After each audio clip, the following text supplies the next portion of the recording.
Boa noite a todos. Tudo bem? Bem-vindos a mais um domingo na Casa Sepa. Alguém pela primeira vez na casa? Seja muito bem-vinda. Seja muito bem-vinda. A porta de entrada para todos que chegam aqui é o atendimento fraterno. Então, logo depois, se a senhora quiser também o fazer, só convidar quando conversar com a gente ali. E esse estudo, Vida Consciente, ele é um estudo realizado todos os domingos, que tem a intenção de colocar para nós todas as maneiras, vamos dizer assim, de conduzir a nossa existência de forma consciente. De ter consciência daquilo que nós precisamos para nós mesmos. De ter consciência daquilo que para nós será útil para a nossa evolução. A nossa evolução também envolve a evolução dos outros que estão ao nosso redor.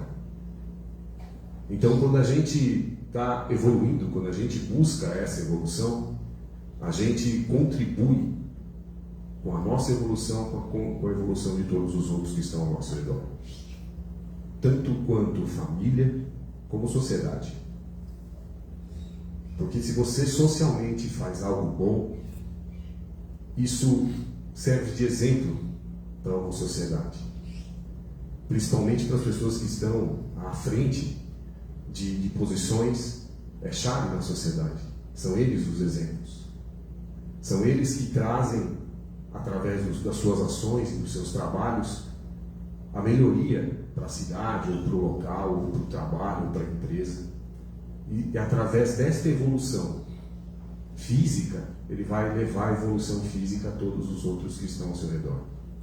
E nós, como família, exatamente a família replica a sociedade. A família é uma sociedade interna, uma pequena sociedade, onde tem um líder, normalmente, ou uma líder, onde tem alguém que está passando por algum problema em um certo período da vida, alguém que está muito bem, alguém que está muito mal, alguém que está doente. Ela não deixa de ser uma sociedade. Em uma escala, obviamente, muito menor. Então, quando a gente conduz conscientemente, principalmente o líder da família, naquela ocasião, conduz conscientemente a sua existência, isso reflete em todos os outros membros. Além disso, Deus nos coloca frente a um mundo onde nós temos o desafio de conscientemente passar por algumas provas e expiações, que é esse mundo agora que a gente está vivendo, em função daquilo que nós já fomos e fizemos no passado. A benevolência é tão grande que Ele nos deu a oportunidade de vir até aqui, encarnar e, através dessa encarnação, buscar corrigir aquilo que precisa ser corrigido. Aquilo que já está corrigido, conversa que estava tendo até há pouco com o Val, já não precisa mais. Não vem mais até você. Mas aquilo que precisa ser corrigido ainda, aparece exatamente na sua frente a todo momento. Aquele familiar que você tem, que você não se dá bem, ou que está um problema muito sério, é a chance que você pediu para encarnar ao lado dele, para resolver aquilo que vocês precisam resolver entre si. Essa chance é dada a nós através dessa encarnação. E o Espiritismo trata como pedra fundamental a encarnação como essa porta de entrada para que nós possamos, através dela, nos conduzir à evolução. Então, esse estudo de domingo, esse estudo aos domingos da Vida Consciente é isso. É trazer para nós aqui situações as quais a gente tem como exemplo para que a gente possa tomar consciência de que os atores principais desse filme que nós estamos vivendo somos nós mesmos. Nós somos os maiores responsáveis, na grande maioria das vezes, por tudo aquilo que passamos e tudo aquilo que somos. E já fomos responsáveis anteriormente, somos responsáveis hoje também. Então esse estudo é para isso, para que a gente possa tomar consciência daquilo que precisa ser feito para que a gente possa tentar corrigir aquilo que precisa ser corrigido. E hoje a gente vai falar especificamente sobre os protetores, os mentores, os bons espíritos, os bons gênios, que são os espíritos que Deus coloca ao nosso lado antes da gente encarnar já. Que são os nossos anjos da guarda, vamos falar assim. Não vou dizer anjo da guarda na concepção, mas com todo respeito à concepção da Igreja Católica, como seres angelicais, né, de alto gabarito, que vêm exatamente para nos proteger. Um pouco diferente, mas o anjo da guarda seria um nome carinhoso que a gente dá para esse nosso mentor, para esse nosso bom gênio, para esse nosso protetor, que vem conosco quando a gente encarna. Ele vem já e Deus coloca é uma tarefa que ele assume. Então ele é responsável e obrigado a fazer isso, porque ele assume essa tarefa. É como se fosse um tarefeiro, como se fosse uma pessoa que trabalha em alguma situação, em algum local, fala, não, eu quero trabalhar com isso. Ninguém o obrigou a trabalhar com isso. Mas ele quer e se coloca a essa tarefa, e através dessa tarefa ele também evolui. E ele é responsável, ela está falando no ele aqui por causa do anjo da guarda, mas como anjo não tem sexo, mas ele é nos colocado muitas vezes antes mesmo da encarnação, naquele processo de planejamento da encarnação, para que a gente possa planejar junto aquilo que precisa ser e que precisa acontecer na nossa vida, onde a gente vai encarnar, em que família, em que situação financeira, física, química, biológica e tudo. Para que essa encarnação, esse planejamento seja o mais perfeito possível. Ele já entra em contato conosco muitas vezes antes dessa encarnação. E ele mantém-se em contato conosco também depois que a gente deixa o corpo físico. Ele está lá para nos conduzir, ele que não vai ali, quando for a hora dele nos receber, ele vai nos receber também lá. Então ele tem essa função nobre de nos conduzir ao bem. Porém, Deus nos deu, além dele, uma outra coisa: o livre-arbítrio. E é aí que muda a coisa. Porque a gente vem com uma missão, a gente vem com um objetivo, e dentro desse objetivo a gente tem algumas questões que a gente se coloca a se fazer. Não, eu vou nascer ali, vou passar por isso, aquela lá vai ser a minha esposa, aquele lá vai ser meu companheiro, aquela lá vai ser meu filho, nós vamos trabalhar ali, eu vou fazer aquilo, eu vou passar por isso, eu vou ter essa doença, enfim. Tem todo um planejamento em função dessa evolução. Só que chega aqui, a gente encarna aqui com toda uma carga consciencial anterior também. Com todos aqueles pensamentos que nos fizeram encarnar de novo. Vamos supor, eu vou dar um exemplo aqui. A gente, de forma contumaz, era severo, tirava a vida dos outros, fazia mal para os outros de forma, vida após vida, fazendo isso. E a gente veio numa vida para fazer um resgate com todas aquelas pessoas que a gente fez mal, e a gente vai nascer numa situação muito severa, praticamente de escravidão com eles, e que a gente vai ter que passar por isso. Porém, quando a gente encarna, a gente vem com essa linda missão e fala, não, eu vou passar por isso para parar, para cumprir a minha tarefa, para pedir desculpas para esses que eu fiz mal. E a gente encarna com isso tudo, nossa, coisa boa, só que a gente encarna com todas aquelas consciências do passado que fizeram mal.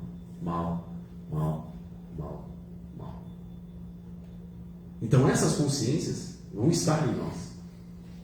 E esses inimigos do passado, por exemplo, podem nos encontrar.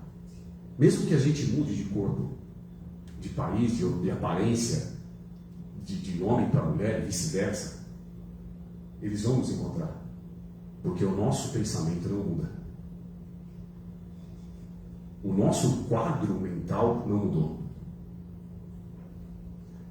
A gente mantém aquele quadro mental. A gente já atendeu um caso aqui, no nosso grupo, que uma pessoa apareceu e a médium que estava lá, através da médium que estava lá, esse espírito que chegou falou: olha, você tentou disfarçar de todos os modos. Você não era, agora você é mulher, mas você tentou disfarçar de todos os jeitos, mas nós te encontramos. Porque o seu pensamento nos ligou a você. Quem você é realmente nos ligou a você. Esses quadros mentais ficaram na mente dela, essas consciências estavam na mente dela, e ela não conseguia se livrar dessas consciências. Por isso, essa conversa vida consciente é um pontinho de auxílio nessa questão. Nós trazemos uma carga muito grande, e que se a gente começar a tentar fugir, às vezes a gente não consegue. E às vezes a gente vê coisas acontecendo conosco, situações ruins acontecendo conosco, e a gente não toma consciência daquilo. E é exatamente esse quadro mental que precisa mudar. É exatamente essa questão que esse tratamento espiritual teoricamente faria. Que é como se fosse passar uma borracha nesses quadros mentais, para que você possa, por si mesmo, fazer aquilo que precisa fazer. Se você conscientemente soubesse que o seu companheiro te tirou a sua vida 4 vezes seguida, como você ia se comportar com ele? Mesmo que foi em 1750 e quantos. A sua percepção ia mudar. Por isso a gente nasce com esse véu do esquecimento. A gente esquece daquilo que veio. Só que essas consciências não esquecem. E são essas consciências que precisam ser tratadas. Às vezes não é nem a gente aqui encarnado. São essas consciências que necessitam de tratamento. E é isso aqui que a gente vem buscar quando chega num lugar como o centro. Tratar essas consciências. Esse é o lema, inclusive, do ser. Esclarecer consciências. Esclarecer que essas consciências já desencarnaram, que esse tempo já passou, que tudo aquilo que aconteceu já foi. E que há uma nova oportunidade que Deus deu. E Deus deu essa oportunidade a nós e colocou ao nosso lado um guia para falar assim: olha, esse caminho aqui é melhor, que é o nosso protetor, nosso mentor. Bom, se você for por aqui é mais fácil, mas se você quiser por lá por cima, fique tranquilo. Se você quiser chegar até Florianópolis, dá para chegar indo ali pela 101, ou você faz a volta lá por Criciúma, por Chapecó, vai vindo por baixo e faz. Você vai chegar lá. O caminho é mais longo, talvez até mais perigoso, mas você vai chegar até lá. Mas foi a sua escolha por ali. E esse mentor não vai te abandonar, mesmo você tendo escolhido ir por lá, mesmo você tendo escolhido exatamente fazer aquilo que você não precisava fazer. Ele não vai te abandonar. Ele vê também que as sugestões dele não estão sendo seguidas e você, através do seu livre-arbítrio, faz exatamente ao contrário daquilo que combinou e do que ele está falando. Ele fala: olha, aí é com ele. Ele fica triste, porque é o fracasso, o nosso fracasso, em tese é o fracasso dele, mas ele vai e faz exatamente aquilo que lhe cabe. Ele não pode, exceto em raríssimas exceções, interferir diretamente na sua escolha. Então nós, de novo, assumimos o nosso principal papel, um papel de papel principal, né, de estrela desse filme. Não somos os coadjuvantes, nós somos os protagonistas disso tudo. E esse pensamento que chega a nós, normalmente é o primeiro, está aqui no Livro dos Espíritos. Eu não vou ler as questões exatas, depois é o capítulo 9, tá, do Livro dos Espíritos, para ficar mais dinâmico aqui. Mas ele diz lá: o que você vai fazer? Quais são os pensamentos que normalmente vêm dos nossos mentores? São os primeiros. Normalmente são os primeiros. Você já ia fazer uma besteira ali. Vou ali fazer aquela besteira. Bom, como eu vou fazer? Não. Acho que não vou. Você já estava querendo fazer a besteira, mas acho que não. Melhor não fazer isso. Esse é a interferência dele. Essa é a sugestão. normalmente, os primeiros pensamentos. Quando a gente vai fazer alguma coisa, alguma besteira, esse primeiro pensamento é o livre. E quando a gente fala em pensamento, é isso que nos liga até ele. É isso que nos liga a tudo. Porque nós estamos inseridos no fluido cósmico universal e nos conduzimos, nos comunicamos, inclusive, através do pensamento. Através da prece, da oração. E esse pensamento nos conduz àquilo que a gente quer. Não só as pessoas boas, mas ele nos conduz também às pessoas más. E esses pensamentos vão nos conduzindo e vão nos levando a gente até lá. E a gente, segundo Paulo de Tarso, é seguido por uma nuvem imensa de testemunhas invisíveis. A gente está, a todo momento, sendo observados e seguidos por uma nuvem imensa de testemunhas invisíveis a nós. Muitas vezes até invisíveis, para alguns não. E essas testemunhas, esses espíritos, às vezes não querem o nosso bem. Porque quando a gente está mal, ele se dá bem. E é esse pensamento que nos liga a ele. Quando a gente baixa a nossa frequência, quando a gente começa a pensar coisas ruins, egoísticas, vingativas, começa a baixar essa frequência, quando está abaixo de zero ali, eles nos acham. Porque a nossa luz liga lá. E eles vão nos achando.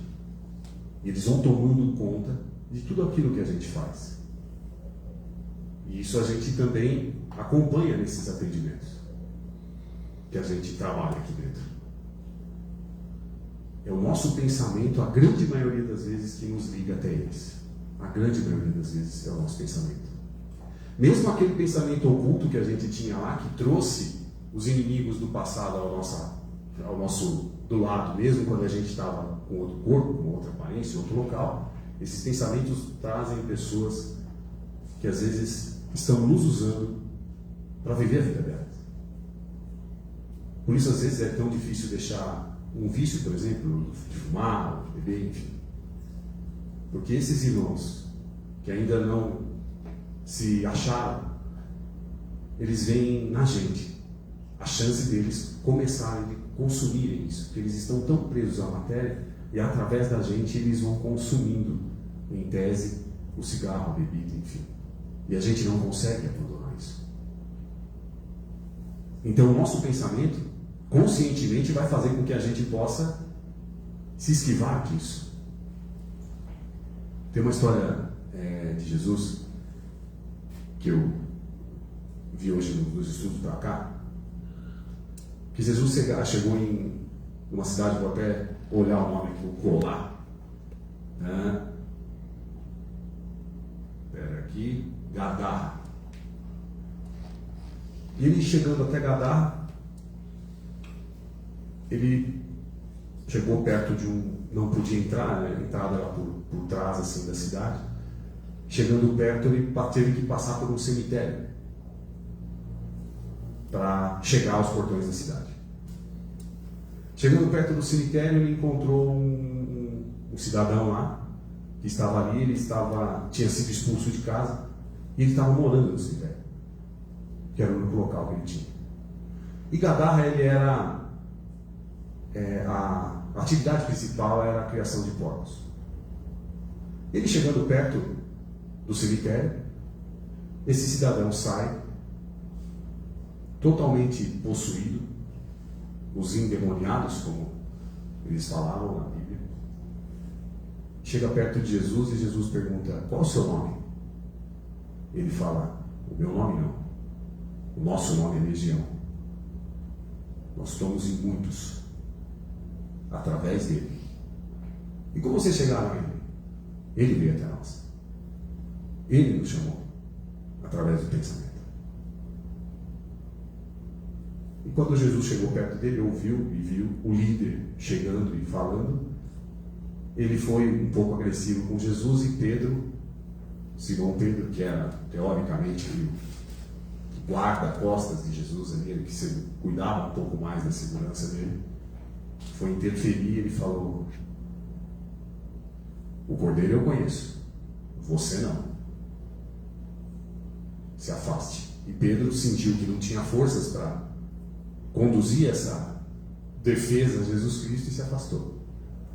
E Jesus Cristo, através do seu pensamento, tirou todos esses irmãos que estavam nessa legião, junto com esse irmão ali, e jogou eles para os porcos. Tinha alguns porcos, muitos porcos ali no cemitério, e ele conduziu essas almas sofredoras até os porcos. Tamanha energia foi. Os porcos todos se lançaram no abismo. E quando Jesus chegou na cidade, que era perto, os portões da cidade estavam fechados. E foi a única cidade a qual Jesus não conseguiu entrar. Porque os líderes da cidade não deixaram que Jesus entrasse. Ficaram em cima do portão e falaram: aqui você não entra. Todos os porcos que a gente tem lá fora, você lançou no mar, do penhasco. Não tinha sido ele que tinha feito isso. Ele libertou aquele cidadão, inclusive depois acabou o seguindo. Mas esse pensamento dele os ligou a uma legião de inimigos invisíveis. E ele estava ali, como sendo o hospedeiro de tudo isso. Esse pensamento desse cidadão o ligou a essa legião de pessoas, de espíritos que ainda não tinham encontrado uma forma de luz. É esse pensamento que nos conduz. É esse pensamento que nos leva a fazer as coisas, que nos leva a nos comunicar com as coisas. No filme Nosso Lar 1, não sei se vocês, vou falar do 1, acho que já a maioria já assistiu, já faz mais tempo.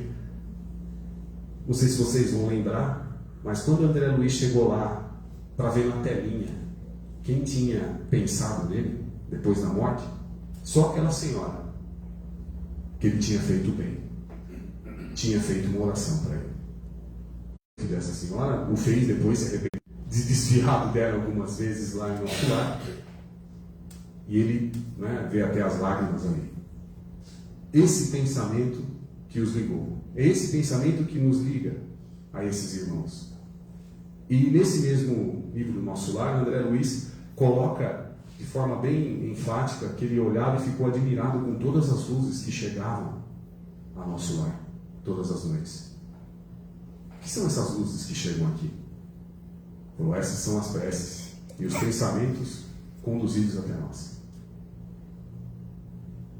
Todas essas luzes que chegam aqui são as preces aos mentores e as preces àqueles que estão aqui, encarnados ou os desencarnados lá. Então esse pensamento, quando a gente pensa, a gente emite um sinal de luz. Se eu pensar em alguma coisa, em alguém que não esteja aqui, eu emito esse sinal de luz até ele. A esse nosso mentor, se eu imaginar, se eu pensar nisso, eu emito um sinal de luz até ele, que ele vai me orientar. Se eu tiver não sei o que fazer aqui, peça auxílio. Se você tiver com um pensamento mais baixo, uma vibração um pouco mais baixa, perceba conscientemente, o vida consciente é isso, perceba conscientemente que se você continuar naquele pensamento, remoendo aquela situação, o maior prejudicado é você. Há alguns estudos que indicam que grande parte das doenças, eu não sou médico, por favor, se tiver um médico pode falar e discordar aqui, que grande parte das doenças tem uma causa. As doenças já estão entre nós, as bactérias já estão aqui, mas o ressentimento é o grande gatilho de disparo das doenças que a gente tem. A raiva, o ressentimento. E o que é ressentir? Sentir 2 vezes, sentir mais vezes. Então esse pensamento de ficar preso exatamente naquilo que precisa ficar preso também não faz bem para nós. E aí a gente vem com mais uma história de Jesus. Jesus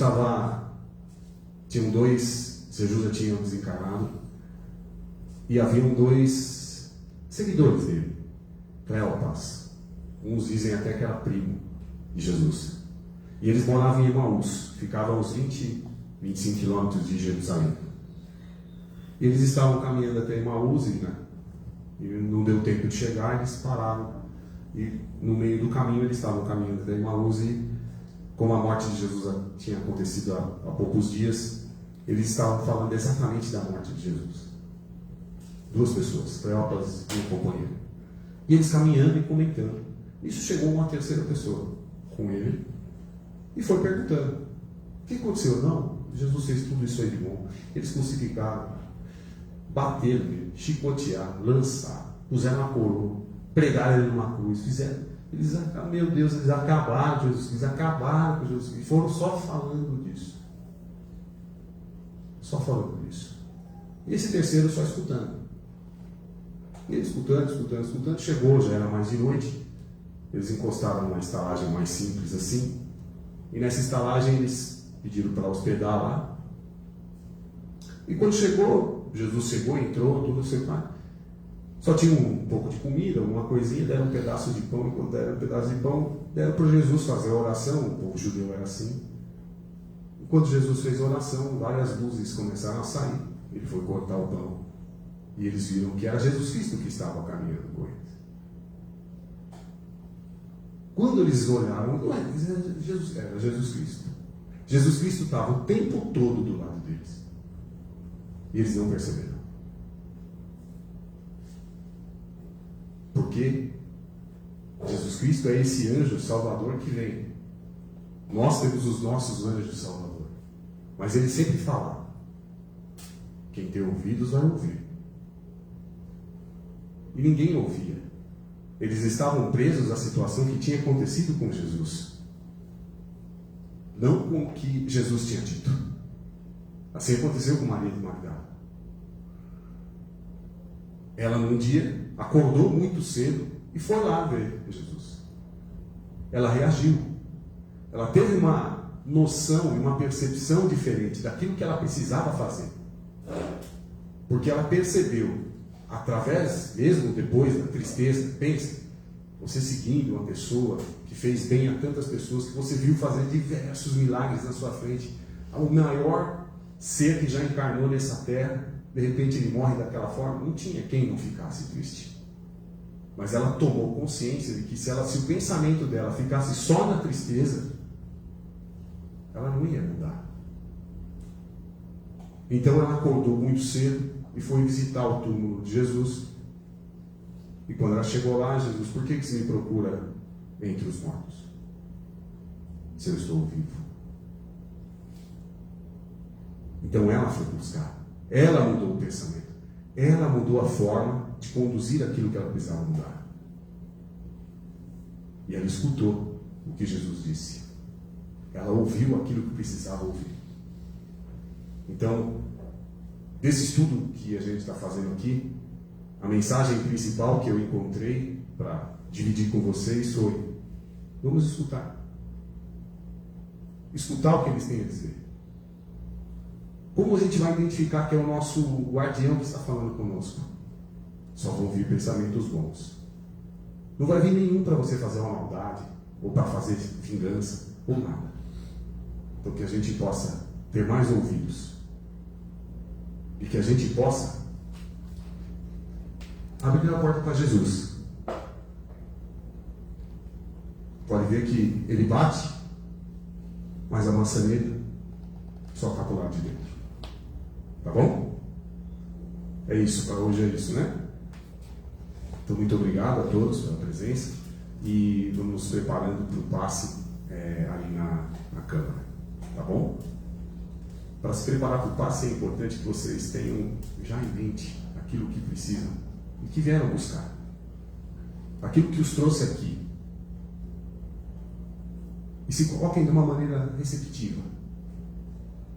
Escutem aquilo que será dito para vocês através dessas energias que vão chegar até vocês. Porque o mais importante não é quando a gente entra aqui, é quando a gente sai. O que a gente vai fazer com tudo isso? Então que esse passe seja tão bom para vocês quanto é para nós que trabalhamos através dele. Tá bom? Muito obrigado.